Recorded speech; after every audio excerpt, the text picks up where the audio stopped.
Welcome. We're going to discuss one of the very important topics in the field of international trade. The topic is merger and acquisition. In the earlier stages, companies were small in size. The kind of technology they were using was also very primitive. The domestic market seemed to be very large. So companies, whether good or mid-sized, they expanded their market in the domestic arena. They could not think beyond the domestic market because of the size constraint.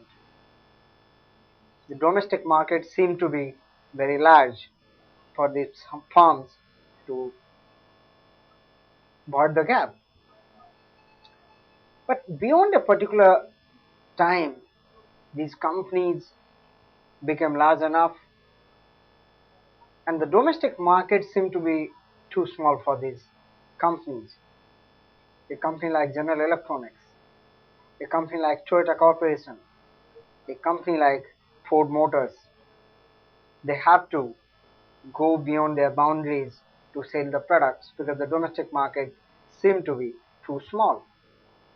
This happened because of the advent of new form of technology and the productive capacity of these firms to produce goods in mass and large numbers. So the domestic market was not enough to able to grasp all the products. Think of Toyota Corporation. It produces the large number of motor cars, automobiles in the world. The production is basically based in Japan. If Toyota does not strive to sell its product outside Japan, it has become almost impossible for it to sell the product and still sustain a rate of growth in Japan alone. So it has to go beyond Japan and Asian continent to Europe and markets in America to sustain itself. But sometimes a company has the capability of garnering large amount of resources, large amount of reserves over a period of time, so that it is able to purchase companies from outside its domain. Instead of going and altogether starting a new company in a new continent, new place, new culture, it takes long period of time to capture the market. So instead of beginning with a new company, you have to look at the option of mergers and acquisitions. Mergers give you the right fillip to come across business scenarios, to strategize, and to increase the market share, market base within no time. From a domestic company, it become a multinational corporation within a very few number of years. Over the past few decades, we have seen countless examples of companies such as General Electric, Citigroup and Cisco that have grown very phenomenally and dramatically, built revenues through an aggressive acquisition program. Some large corporations spend years downsizing, strategizing to cost cutting, and become entangled in a slow growth rate. So the executives of these corporations are busy searching for more efficient and profitable ways to increase revenue and win market share. The growth options are very few, but growth options are there. One of the options is organic and the other is inorganic. Organic growth is hiring more people, giving them training, expanding the product mix, developing new products, and expanding geographically, creating new markets, coming into new market so that new sales, new customers can be added. But inorganic growth is an option in which you don't have to create new products. You have to create new markets by acquiring companies existing in the new market itself. So it's an acquisition of another firm, which is often taken, this route is often taken by companies to gain access to new product line, to customer segment, and to new geographical area. But before we go on to more intricate things, we need to understand the distinction between a merger and acquisition. A merger is a combination of two or more companies in which the assets and liabilities of the selling firm, the merging firms, are absorbed by the buying firm. The buying firm may be considerably very different, but it retains the original identity of the merging companies. The merger of equals between Sprint and Nextel in United States is an example.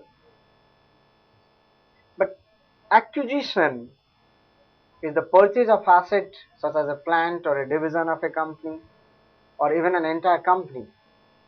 For example, Procter and Gamble made a major acquisition in the middle of 2005 when it purchased American giant Gillette in order to expand its reach in the consumer products industry, both in European countries and in the United States and beyond the United States. One of the finest management thinkers of our time, Peter Drucker, has written that the chief strategic source of the next 10 years will neither be capital nor knowledge, but the ability to form powerful partnerships. This means resources are going to be augmented. Resources are to be taken the path of growth under new technology and new planning.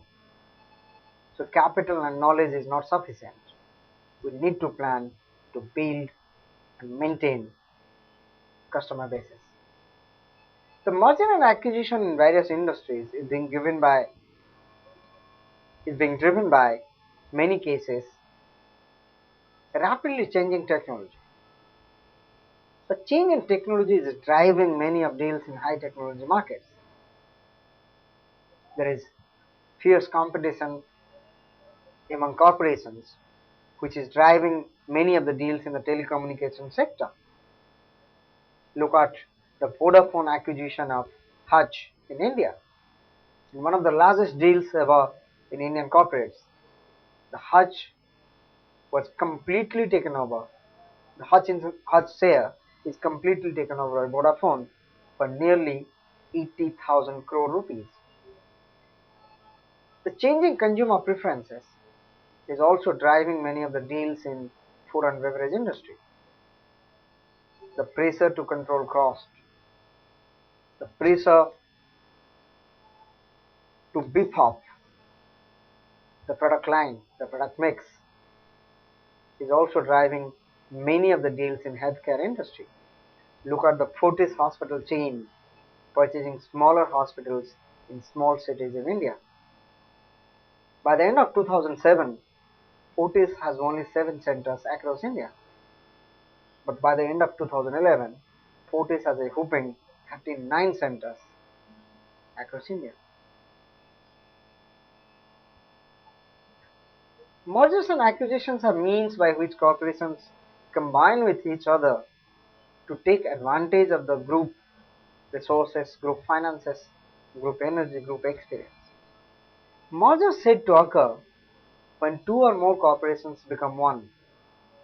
To protect the shareholders, the state law provides procedure for the merger. A vote of the board of directors and then the vote of shareholders is required. Following a merger, two corporations which are merging to create a new one will normally vanish. A new entity will take those places. In the classic case of a merger, the assets and liabilities of the merging entities will become the assets and liabilities of the merged entity. The new entity will try to keep all the business scenarios, all the business deals, all the product lines that is being offered by the merging companies. But the new company will merge and remain aged in market with a larger product line than the two or three merging companies after the merger takes place.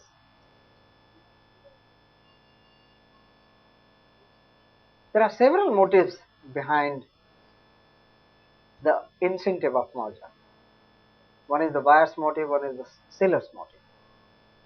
The buying company looks at increasing the value of its firm.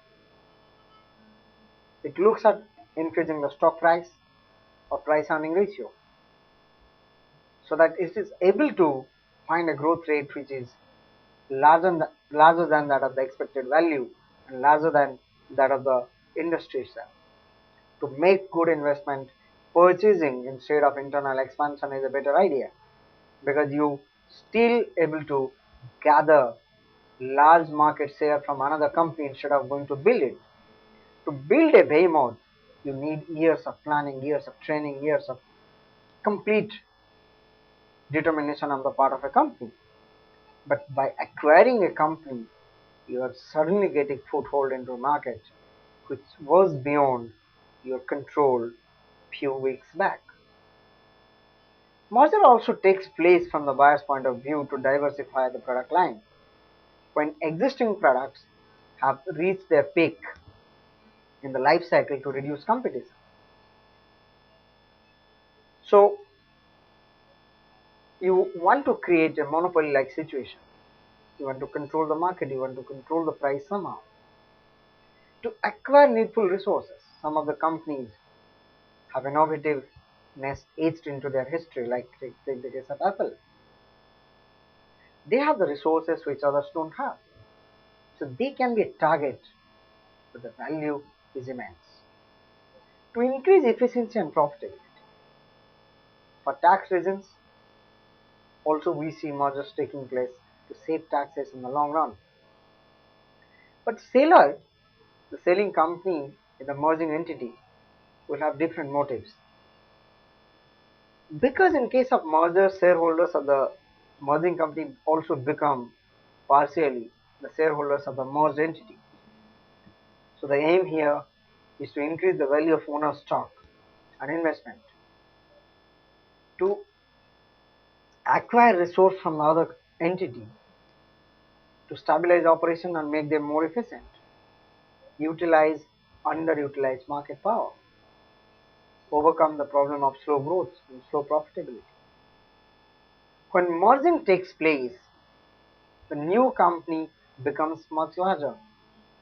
Thereby, mass production gains foothold in the market. So there is economies of scale and increase in income proportionately with very low amount of investment. But in comparison, an absorption is a combination of two or more companies into an existing company. All companies except one will lose their identity in a merger through absorption. An example of this type of merger is that of Hindalco Novelis. Novelis is one of the largest aluminum company by the year 2007. But when Hindalco acquired it, only Hindalco remained. So absorption wipes out one company from the business domain altogether. Tata Fertilizers Limited merged into TCL, Tata Chemicals Limited. Tata Chemicals was the acquiring company buyer and TFL was the seller. After merger, TFL lost its identity.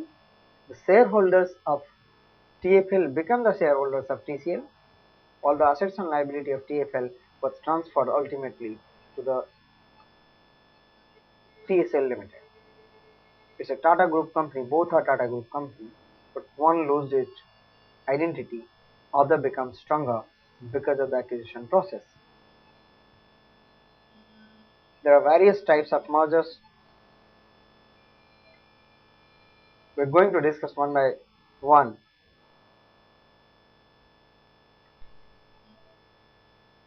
Conglomerate mergers is the first type of the merger. Such mergers involve firms engaged in unrelated type of business operations. In other words, the business activities of the acquired firm and the acquiring firm are not related to each other at all. So they do not produce the same or competing of products. Neither do they have any relationship between the buyer and the supplier. In a pure conglomerate merger, there are no important common factor between the company in production or sales or marketing or research. Conglomerate merger takes place because of the need to create more resources, enlarge the capacity of debt taking, and create more synergy, create more product lines. So conglomerate merger is a merger by strategy. This happens all the time within the industry. There are several advantages of the conglomerate merger. One of the major benefits is that conglomerate merger assists the companies to diversify. As a result of conglomerate merger, the merging companies can also bring down the levels of their exposure to risk. The second type of merger is known as cogeneric merger. In these mergers, the acquiring company and the acquirer are related through basic technology, production process, and market penetration. They may be even existent in the same market. The acquired company represents an extension of product line, market participants, or technology of the acquirer. These mergers, these mergers represent an outward movement by the acquirer from its current business. So they try to expand the business, they try to bring more synergy. The business of both the companies are almost similar, but their competitors in the market. So cogeneric merger looks at wiping out competition from market. Vertical merger. Vertical merger refers to a situation where a product manufacturer merges with the supplier of input of raw materials to it. It can be merger between product manufacturer and product distributor. Vertical merger wipes out any competition if there can be, because some kind of technological difference exists between the supplier and the buyer. Vertical merger violates the competitive spirit of the market. It can be used to block competitors from accessing raw material source, or there can be an agreement that if you are trying to supply us, then you will not supply to any of our competitor. It is also known as vertical foreclosure. It may create a sort of bottleneck problem for some of the industry occupants. On January 30, 2007, Tata Steel, the Indian giant, purchased a 100% stake in Chorus Group, Chorus Steel, at 608 pence per share in an all-cash deal. When the market price of Chorus share in European market, particularly not LSE, London Stock Exchange, was valued at 322 pence. The total value of the deal was $12.2 million, $2 billion rather, which till date is the largest acquisition made by an Indian company all over the world. The deal, when concluded, it made Tata Steel the fifth largest steel group. Before the acquisition, Tata Steel was 17th largest manufacturer in the world.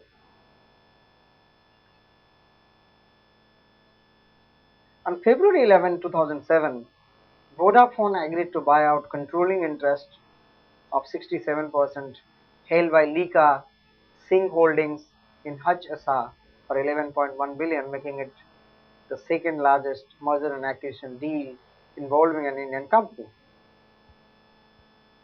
So Vodafone controls Hutch now, known by the name of Vodafone only.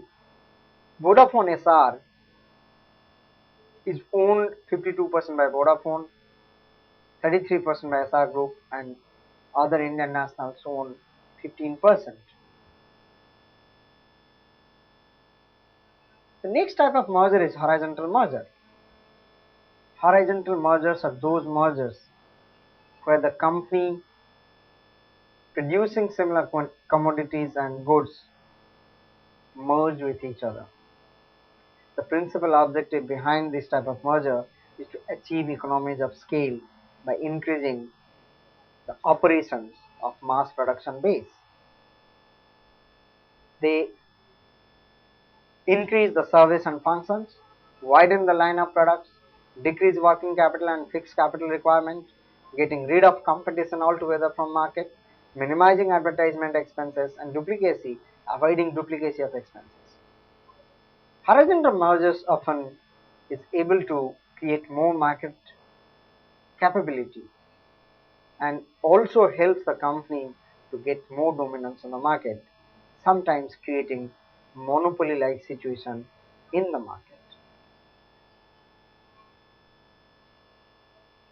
Nevertheless, horizontal mergers do not have the capacity to ensure the market about the product and steady or uninterrupted raw material supply. But horizontal market, as I've already said, that it may result in some kind of monopoly and absorption of economic power in the hands of a small number of commercial entities. According to strategic management and microeconomics, the expression horizontal merger delineates a form of proprietorship and control. It is a plan which is going to be utilized by a corporation for commercial enterprise for marketing a form of commodity and service in a large number of markets. So it creates commercial expandability. It creates more revenue. It creates more power for the merging companies. But why do mergers will take place? It creates more power, but in what form? The gains from merger sometimes is also known as synergy. The first step in the merger analysis is to identify the economic gains from the merger.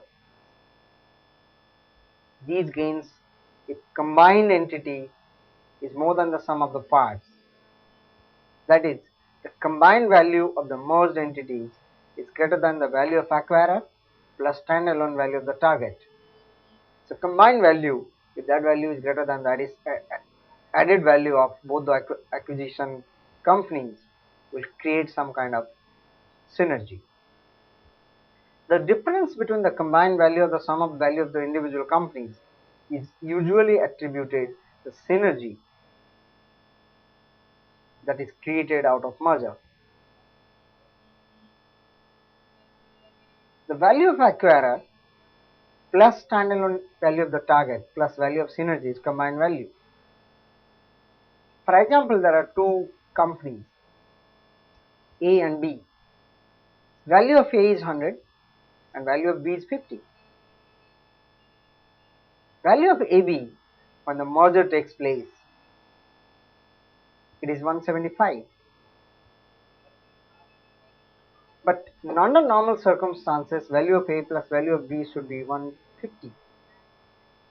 So the merged entity's value is synergized by 25. So synergy is value of AB minus value of A plus value of B, which is 25. If a premium of 10 is already paid, then the value of synergy is reduced to 15. So normally mergers takes place if synergy happens to be there. In the absence of any synergy out of merger, there will not be any merger taking place at all. Accelerated growth, viability, sustaining a dynamism, value enhancing capability of the company. Accelerated growth comes in the form of expanding its existing market and entering new markets. Growing operations provide challenges and excitement to the executives as well as opportunities for their job investment and career development. The requirement of creating new markets helps managerial efficiency. Other thing being the same, growth leads to higher profits and increase in market value of the company. The financial synergy also happens to be coming from mergers and acquisitions. Financial synergy refers to increase in the value of the firm that accrues to the combined firm from financial sectors. There are many ways in which a merger can result in a financial synergy. A merger may help in eliminating financial constraints. One of the company may be having a better credit rating and better reserves. These reserves can be utilized for expansion motive. Deployment of surplus cash. Because there is after the merger, the competition element will be eliminated. So because of that, the company will be left with more surpluses. So more surplus can be deployed to create new markets and expand existing markets. A new and bigger entity will have more debt capacity in the market. It will have more long-standing reputation in the market, goodwill in the market. Because of that, more debts can be taken from banks and other institutional investors. Because of lack of competition, lot of elements of cost will go away. Merger will get rid of these costs. So this will reduce some of the fixed costs which was earlier being incurred by the companies. It will create better credit rating for the company, thereby creating credit worthiness in the market. But mergers and acquisition involves cost. External growth, which comes in the form of acquisition, can be very expensive. Sometimes the benefit that will come from merger exceed the cost of acquisition for realizing a growth which adds small value to the shareholders. In fact, it has been found that management of a number of acquiring companies paid an excessive price for acquisition because of their need to satisfy their urge for high growth and large size. It is necessary that price may be carefully calculated and determined so that merger enhances the value of the shareholders. It's not only about the larger size of the company, it also is about the benefit that is going to give to the shareholders and the value of wealth that can be added to the company.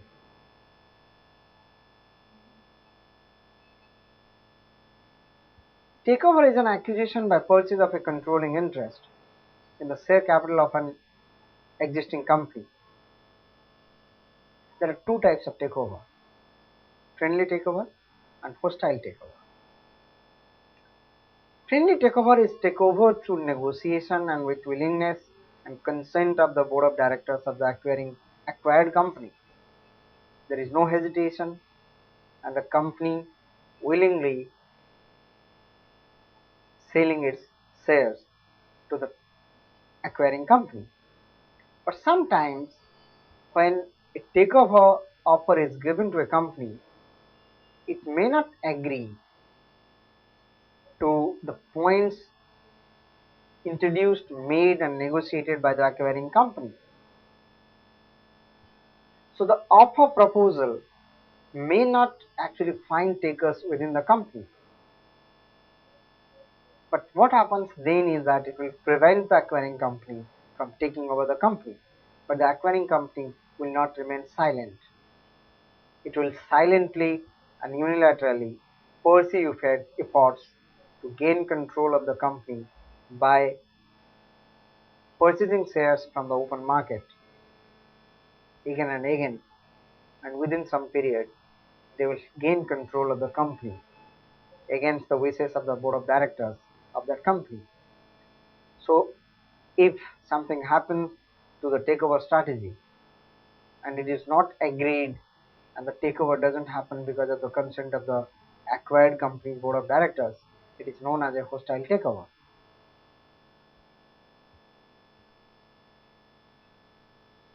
Other than the tender offer for acquiring the company, there can be other methods also. One of the technique which is used to take over is street sweep.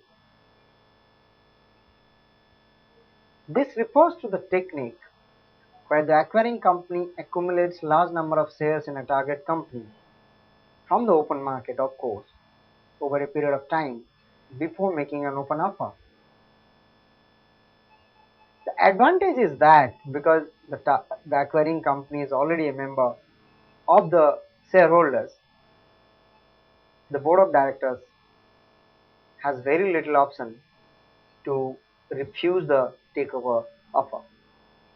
The second is bear hug. When the acquirer threatens the target to make an open offer, the board of target company agrees to a settlement with the acquirer for change of control. Because the shareholders may agree to the takeover if an open offer is given to the shareholders. So, fearing dilution of control, the board of directors can agree to a takeover strategy. The next is strategic alliance. This involves disarming the acquirer by offering a partnership rather than a buyout. The acquirer should assert control from within and take over the target company. So, the partnership will come in handy to take over. It's a disguised form of takeover strategy.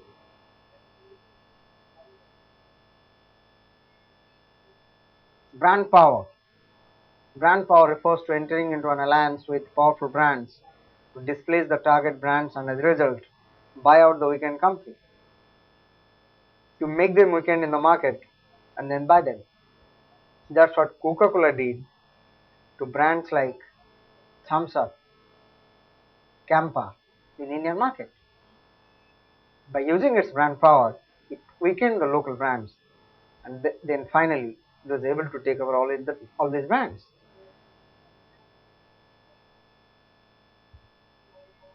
Takeover by reverse bid. There is one of the important and very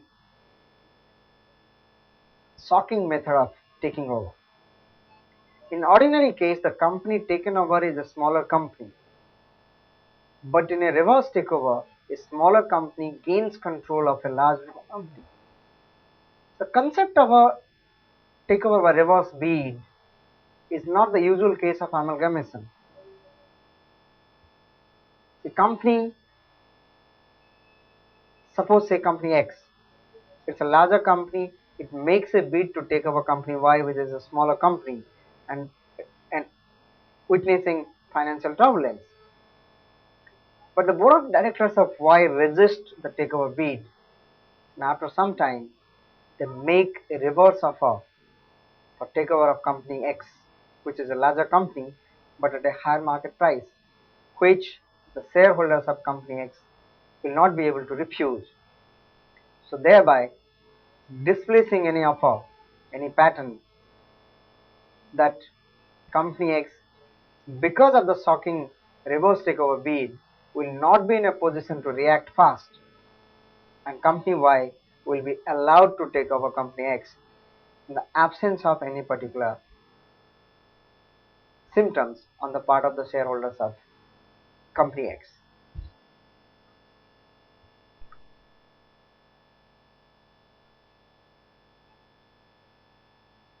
Reverse merger is an alternative method for small and medium-sized private companies to become public without going through the long and complicated process of issuing initial public shares in the market. In a reverse merger, a private company acquires a public entity by owning the majority shares in the public entity, usually more than 90%. At the close of the merger process, the private company takes on corporate structure of the company which was public entity, and it has taken over with the company name, assets, offices, directors, management team, and becomes public by virtue of being a merged entity. So there is no question of being listed from the beginning. So it's a backdoor entry for the company to become a public entity by going through the process of reverse merger. But some companies don't want to be targets. They have put enough effort to become a company, become a sizable company in the world market, and they undertake some kind of methods to block the strategy of the acquiring company. The first such method is defensive maneuver. Merger can be used as shields for protection from raiders. A merger or acquisition can be used by a company as a defensive maneuver to resist any takeover bid from another company. If a firm feels that it could be acquired by another company, it may consider getting involved in a merger game.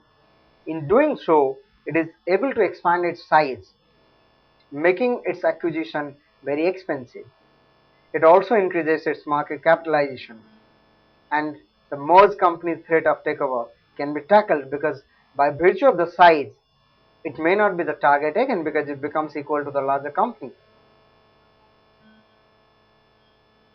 For instance, the merger of Jindal Ferroalloys with Jindal Stripes helped Jindal Ferroalloys improve its share prices from 65 rupees in the market to 170 and created a market capitalization which was 160 shares at up to 550 crores with the help of a swap ratio. So thereby the target size can increase enormously. So even if somebody was thinking of taking over the company, it will be pretty difficult because of the price and the size have become much larger. We have come to the conclusion of mergers and acquisitions. Mergers and acquisitions are means of strengthening market share of one's companies. Two companies become one. Either a new entity emerges out of it, or one of them will takes over the other company.